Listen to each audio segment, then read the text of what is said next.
Hi, good morning everyone, or actually I should say good evening. This is Dan and welcome to Engelgeist. For those of you that are new, welcome. For those of you that are returning, welcome back.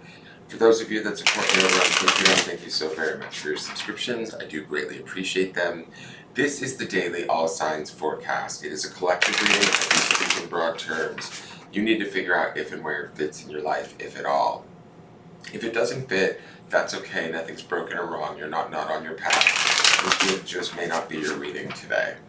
It was originally created for Tuesday the 20th of June, but it's not solely set for that date. If you're seeing this video on a different date, it'll come into your feed on YouTube or whatever, and it makes sense to your situation. By all means, utilize the reading. I do believe that reading is timeless. What else? Underneath any of my drop-down menus is some information I would like you to get familiar with if you're new to me. Just some housekeeping rules, what decks I'm using during the reading, how to follow me on social media. I'm not the biggest poster, but I am reachable there. If you want a private reading, you would have to message either my Facebook business page or my Instagram page. Know that I will never reach out to you or instigate or initiate a conversation about selling you a reading. So if anybody does that, it's not me. It's probably somebody trying to impersonate me. So just be aware of that. The other easy ways to support the channel is if you like the video, please hit the thumbs up button. Consider subscribing to the channel, and if you do subscribe, hit that notification bell so that you get notified anytime I put up new videos, which is usually daily. What else? Share the video out and leave me a question or comment. All of those things, they help me out greatly. I read all the comments and I love to hear from you guys. Sometimes I feel like I'm sitting here talking to space basically when I film these, and I'm like, I wonder if who this is for, does it resonate? So it's always nice to get that validation. And if it doesn't resonate, you can tell me that too. Be like, girl, what was up with that reading? It didn't make any sense. You can comment whatever you like. All right. Sorry, I've had like such a weird day today. I'm filming this super late. I actually almost forgot to do the reading today. And I was like, wait, I need to get in there and film. All right, so our card for the day is the Nine of Pentacles. Has he got a parrot on his shoulder? He does. Not mad at him. Instead of a falcon, he's got a parrot. I think that's funny. The Nine of Pentacles is a very self-sufficient card. It's oftentimes associated with the sign of Virgo. It's usually that woman depicted, like similar to this. The woman is in a field with a falcon on her arm, and she has all of these abundant grapes around her. To me, the Nine of Pentacles is like coming to a certain sort of 3D closing up of a chapter, right?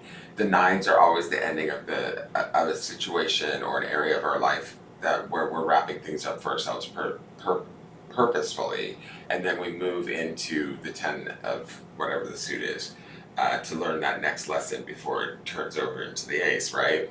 So the reason why I say all of this is because in Sunday's reading, which populates in the lower left-hand corner, at the end of this video, we had another 9 energy in the early part of the week, which was the 9 of Swords, which is a card of kind of worry, anguish, fear, up all night, that sort of a thing.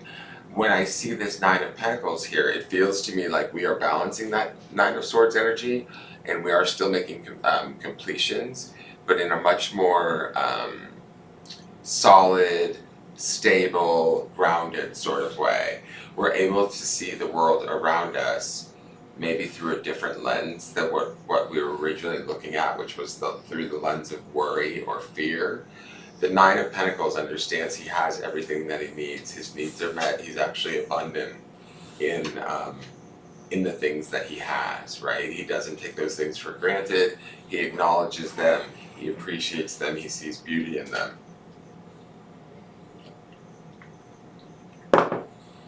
So, excuse me, I can't believe I just burped on camera. All right. So if if we found ourselves worrying a little bit more, like say, I'm filming this now, it's Monday, but you'll be watching it on Tuesday. If we felt a little bit more worried on Monday, allow that worry to fade away. Allow that worry to step aside, at least for a moment, so that you can take stock in what it is you have around you, i.e., the beauty in your life, the resources that you have, the friendships that you have. The support is all there. But there is also an independence with the Nine of Pentacles. He or she is always depicted alone in the field with all of this abundance around them. So this may be a process that we're going through on our own, but that doesn't mean that we're without, like say, support, resources, all of that at our disposal. And becoming aware of that sort of empowers us to stand a little bit taller, a little bit stronger, be a little less swayable by like crazy people in their outside situations or whatever it is that we might be dealing with. Let's go to the modern Nirvana Oracle. We have the Rose Phoenix. I'm going to say this, the pink makes me associate to the heart chakra. I kind of like that it's the rose phoenix, right? The rose, the flower, and we've got all of these flowers in this garden around him. Let me read you Rose Phoenix really quick. Actually, before I even read anything, the thing that just flashed on me is, Phoenix from the flames, like rising up again. Rising from this Nine of Swords mentality that we might have had underpinning us, or these fears that might have been wanting to creep in and remind us, oh no, you shouldn't do that, or no, oh no, now's not the right time, or oh my God, what if they don't understand? We're replacing that with the strength and the dedication of the Nine of Pentacles, and rising, so to speak, like the Rose Phoenix, rising from within our spirit, our heart, and facing the things that we may have been previously afraid to face, or saying the things that we may have been afraid to say for fear of affecting outcomes in relationships or situations. I don't get any fear here. I get independence. I get strength. I get, like, we may not even be the popular opinion, but we will share that opinion, and it matters, and it will assist others, is my feeling. All right, so let's go to the Rose Phoenix. And I just like that idea of the phoenix rising from the flames. So the flames being that Nine of Swords that we were, maybe potentially battling with in the early part of the week. I mean, nobody's ever perfect, right, guys?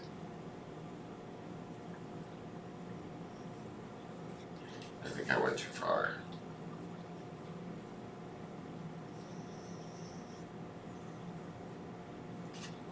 Come on, Rose Phoenix, where are you?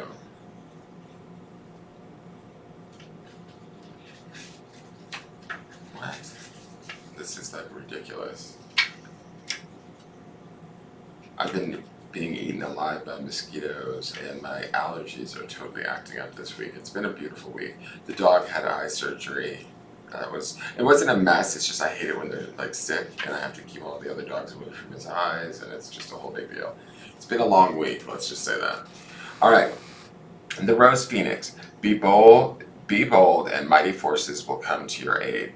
Basil King, the conquest of fear. Today you are stepping into spiritual completion. Hey, that's the nines. You have done the work to heal the past and are becoming more and more masterful with managing your emotions in the present. The future that you have, that has all of the answers and has already accomplished the future you that has all of the answers and has already accomplished its mission for humanity is able to send you energy from across time and space for you to be nourished and empowered now. Like a rosebud, you have fully blossomed, and like a phoenix, you are rising from the past, flying fearlessly into an inspiring horizon. Step 1, create a rose in your mind's eye, even if the image comes quickly. Spend some time fitting in the details and creating each petal. Put each neutral, positive, and negative thought into the rose. Watch this rose expand in your mind's eye and then explode it to create space. That's interesting because I used to go to a school that taught me that for meditation. They called it blowing up roses. Step 2, breathe in and out 10 times through your mouth as if you were breathing through a straw, inhaling the mystery of life and exhaling all stuck emotions from the body. Step 3, set an intention for whatever information you need right now to best assist your journey to cultivate the greatest good for not only your soul but for the planet at large. Step 4, ground yourself into your body and envision the highest incarnation of yourself sitting in front of you. Step 5, watch the breathing pattern. How do they breathe? How do they breathe life? Where are they breathing from? Begin to mimic the depth and frequency of their breath. Step 6, as they exhale, feel the color and energy of their field come out of their mouth. Breathe their energy into your body and exhale it back to them. Watch them breathe you in. After a couple of moments of this, watch their body and yours merge into one. Soften into the energy and just be. So this is like introducing yourself to your higher self, bringing them inward, like consciously inviting them in and going from the worry of the Nine of Swords into the steadiness and productivity of the Nine of Pentacles. Since you've completed the healing process, you've now called upon your highest timeline to be the truth of your experience. Know that it is, and trust the intuitive knowing that will naturally express itself through you. The mantra is, I've merged my highest timeline and completed an important phase of my healing path. I trust that all the work I've done on my spirit and mind is solidified and built to last.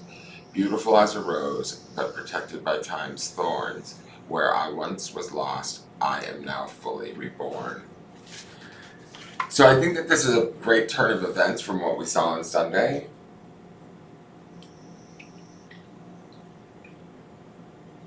And the reason why I feel that way, excuse me, I'm like snotty and stuffed up. I don't know what the hell I'm allergic to in the backyard, but whatever we've transformed, it's brought about. I really feel like this is a tale of. Remember too, the midweek card from Sunday is also the star, and he was that very masculine, beautiful star card. And then the end of the week card is the King of Pentacles. We see the Nine of Pentacles showing up here, like where we're shifting out of that swords worry energy, that needless energy of tormenting ourselves into a more grounded, stable, appreciative, compassionate version of ourselves. This guy here, right, the Nine of Pentacles, has a couple of days during this week to, not only even be healed by the star's energy in the midweek, but also gets to like step up, learn, educate themselves, and step up into the power of that King of Pentacles that we saw at the end of the week. That, step by step, attention to detail, giving your attention where it's needed to create and manifest what it is that we want. Let's go to the clarifiers. We have the Three of Pentacles. So success through collaboration. There may be some friends or family members that you may want to share some of what's going on with you, or some of the challenges. It could be the very thing that alleviates some of that Nine of Swords so that we can step up into this Nine of Pentacles. Ideally though, with these nines here, we are completing cycles personally with whatever it is we're dealing with. Each one of you is going to be dealing with something different. One could be a job, one could be a marriage, one could be an overbearing mother, whatever you're dealing with. Standing in that truth, sharing that truth, offering help to others, that's sort of the benefit of the Three of Pentacles. It's like through collaboration there is success. This could even be collaboration with your own higher self with this Rose Phoenix card, calling in that version of yourself and sitting in front of them and then breathing it in, matching your breath to them and merging into one. That sort of also could be the Three of Pentacles energy, and kind of ponder what sort of amazing things could come out of that, right? That relationship to the self and what you can potentially create at that point. The next card is the Hanged Man. I feel like we saw him, did we not? Yeah, he was yesterday. Okay. So we're still waiting on some sort of spiritual, I don't know if it's an answer, but it's like the Hanged Man is Piscean energy, right? He pairs very nicely with with all of these cards, to be honest, because the Rose Phoenix, to me, that pink color makes me think of rose quartz in the heart, and Pisces can be extremely compassionate and loving. But the deal with the Hanged Man is, and I'm not bothered by it at all, and I'll explain to you why, because we have all of this Pentacles energy. The energy is supposed to slow down right now so that we can concentrate on what's right in front of us, so that we can take this Hangman sort of situation that one might see as perilous or bad or whatever, and use it for a time of introspection, inventory taking, connecting to ourselves in ways that maybe we haven't, or we haven't in a while, if that makes sense. Like, maybe listening to our emotions or our body or our mind in such a way that yes, it requires a pause, but we're not missing anything, right? We don't have to rush this process. That's all of these pentacles too. That's also the healing energy of the star from the midweek for this week. There's a peace about us. Or there should be. If we don't feel it, we can maintain it or access it through, watching this video and realizing it's out there and available to me. I just need to set myself in vibration to it, so to speak, to call it to me. And so once the Hangman gets his enlightenment, once he gets the awareness, he's able to free himself and move forward. So if there is a pause, relish in it, enjoy it, and allow yourself to have it, because it's going to be important, I think, in your not only in your spiritual wisdom or knowledge or learning, but just I get this sense that it's going to make us appreciate more and more what we have with this Three of Pentacles, Nine of Pentacles combination.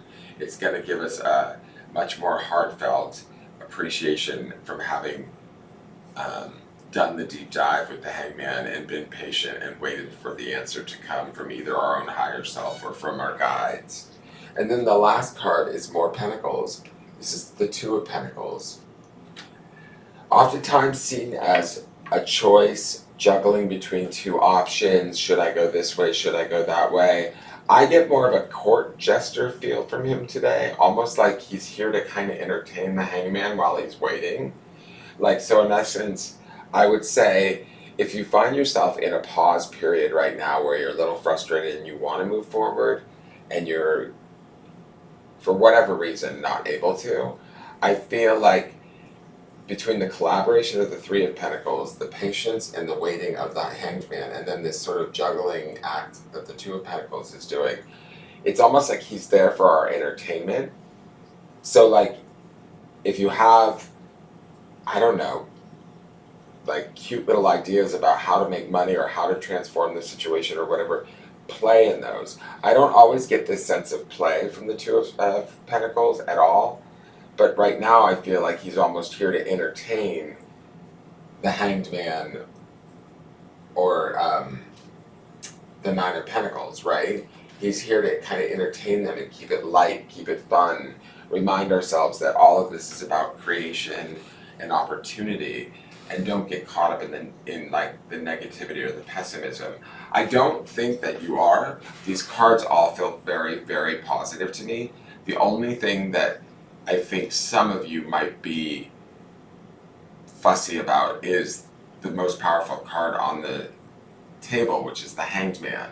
Sometimes when we want to get going about what we're doing and we want to get it accomplished and take care of it, we don't necessarily want to have to take the pause to gain the information or enlightenment that the Hangman possesses. But my feeling is this is key. We need this information. So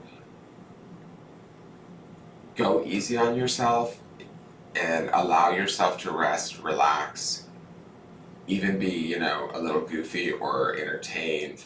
You can collaborate with others as you go, but don't take on too much too soon is my feeling with these cards. Allow it to unfold and indicate to you when and where you take things on, because you have everything that you need to do so with that Nine of Pentacles as your lead card. All right, let's go to the grounding stone. And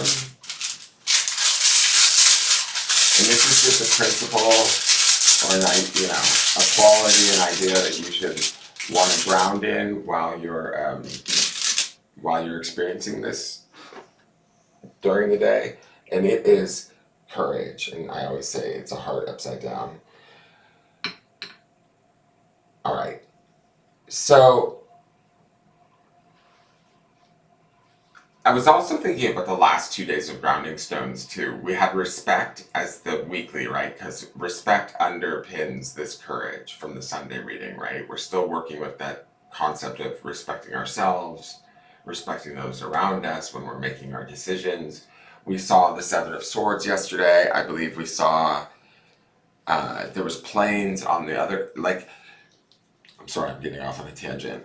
I just feel like there's a decision here that's going to be made that is going to require courage from us, and that we will make the right decision, but we have to be courageous in doing so. We have to be respectful as we do it. The other thing that I was going to mention about the other grounding stone is respect is kind of you pay people due respect when you meet them and kind of honor them. And namaste is sort of the same thing as a greeting. The God in me honors the God in you. So there is this, it feels like we are connecting yet disconnecting, if that makes any sense. And that's not to say that we are going to stay disconnected from the outside world, because there's collaboration in that Three of Pentacles, but we get to choose when, if, and how we collaborate, and what is the right time for us to do so. I don't get a sense of it's time to rush in and fix this or solve this, or I think that this hangman is telling me that a moment of introspection or pause and having the courageousness to do that and really look at things as they are will ultimately free us and lead us to, more opportune or bigger and better possibilities. We just have to trust that. And so I think that's your reading, guys. I hope that makes sense. Please hit the thumbs up button if you enjoyed the reading. Subscribe to the channel. Hit the notification bell so you get notified when I put up a new video, which is daily. You can subscribe to my Patreon. The links are all in the drop-down menu. And and share the video out, and leave me a question or comment if you feel so inclined, because I do like to read them. All right, so that's it, guys. Have a wonderful day today. I think it's going to be really powerful if we get out of our own way and allow ourselves to understand that we deserve it, and then let it come to us. All right, have a great day and take care. Bye.